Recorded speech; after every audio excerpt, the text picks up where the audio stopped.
Hey, this is Davin with Hagerty, our Redline rebuild updates. Today I'm back over on the Cadillac, and the idea from last episode was that we're going to be at the paint shop, which we are later on today. But I'm going to take the opportunity here this morning, and I've already went through and I put my freeze plugs in. Now, depending if I use brass or if I use steel, I like to paint the steel and I put clear coat on the brass so you can see the brass. The steel, I let them blend into the block. So that's why I have them in before they go to paint on this particular engine. And then I also put the cam bearings in as well. So that side of things is done. Now I'm going to go through and just start taping things off. A couple of things I like to do is use my gaskets to kind of guide me to, here, let's try putting it on the right way, to eliminate as much bare spots as I can, because I don't like to paint the engine assembled, just my thing.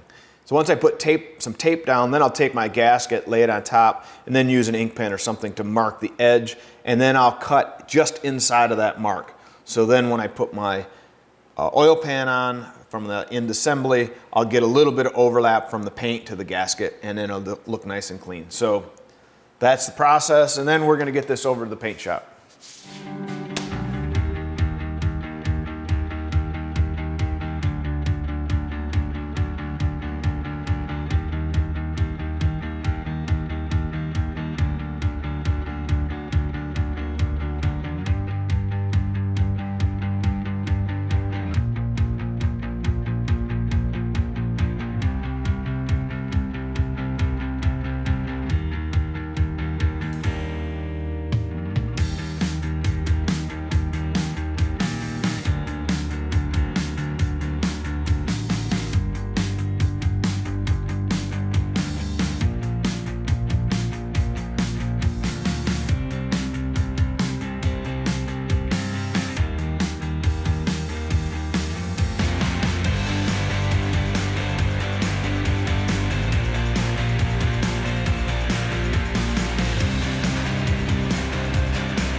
Well, when you sandblast a part, it basically creates a bunch of little craters, and you get some of the sand gets embedded into the surface. So it's a good idea to come back with some Scotch-Brite, scuff it up, kind of cleans it and gets the rest of the stuff off of there.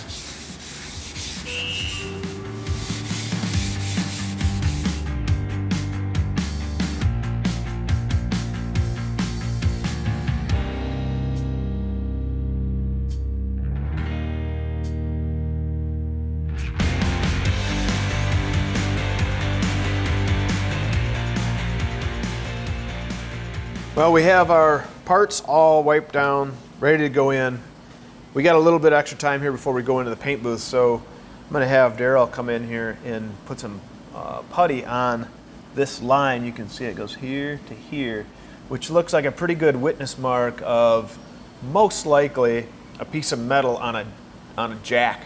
Somebody lifted up on here for some reason. I don't know what else would make that mark. And then over in the front here, there's another one that's just basically a dimple, and it's probably from a rock getting flung up. But since we have some time, we'll address them. It'll just make it look nicer in the end. It's still underneath the car, but that's really not our point.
Well, our block is all back from paint, and you can see it is gorgeous.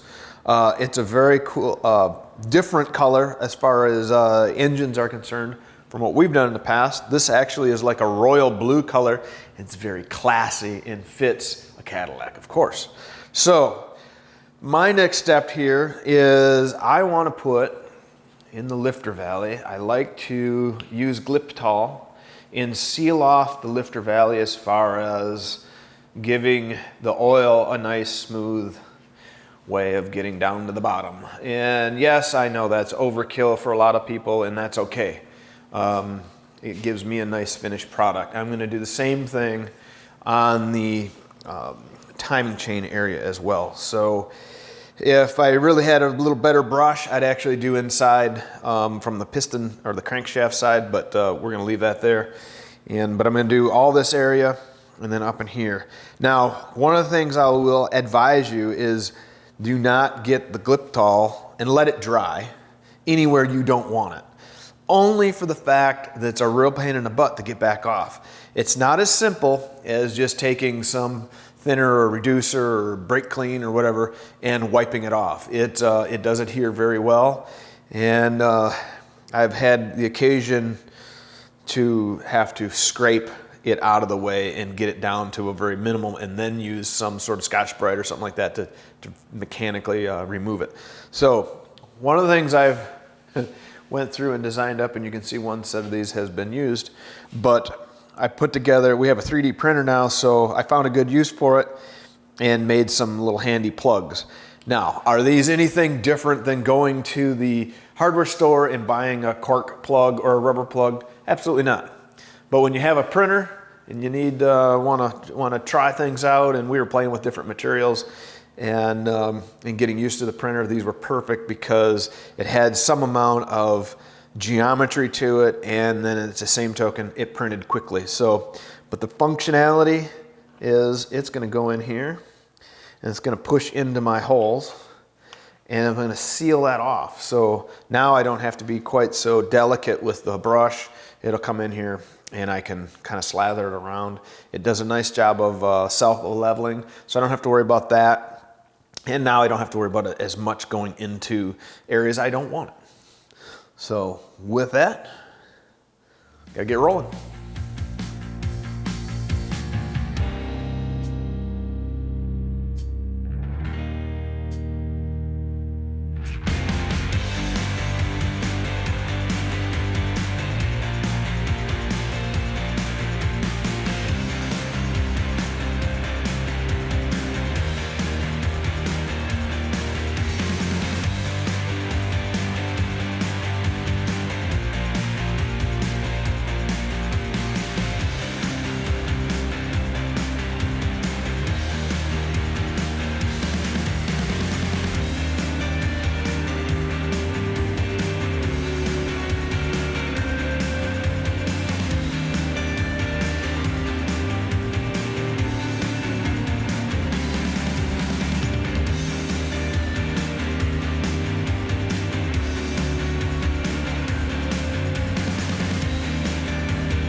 Excellent. Camshaft is in. Cam bearings are in, obviously. We're all lubed up with the camshaft. Now, something to keep in mind, if you put your camshaft in and it does not rotate smoothly, don't get too worried, but pull it out and look at each one of the bearings. There's probably one bearing that just is a little bit out of round, and just take a little Scotch-Brite and clean that up, just that little high spot, and put it back in there. Now, if you have to take it down to where you're into the gold side of the bearing, obviously there's a bigger problem and you need to address that. But it's not uncommon to have to, touch up the bearings on the cam just to get them nice and clean and to rotate smoothly. So that's done. So now I'm going to take and put all my bearings into the block and then get the crankshaft lubed up, and obviously the bearings lubed here, get my caps on, rear main seal in, and torque everything down, and then my crankshaft will be done and in the block, and we'll be ready for the pistons.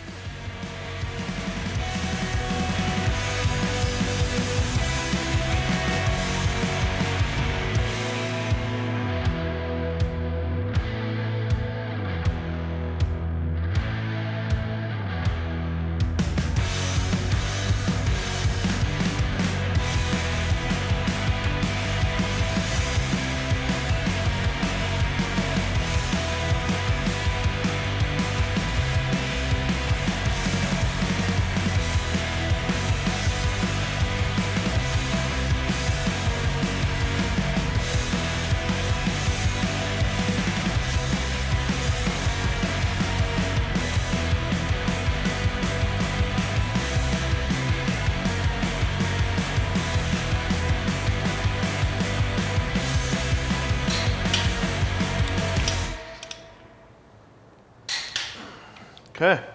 All right. Oh, nice. Just like it's supposed to be. Nice and smooth. All right, excellent. So, crankshaft is in, mains are torqued down, everything's lubed up, all our specs come in as far as bearing clearance, so we're happy there. And I'm calling it a day. So, you guys go out and get your work done, get in the shop, you know the drill. And next time when you see us, we'll be machining the heads and getting those assembled and finishing up the block. See ya.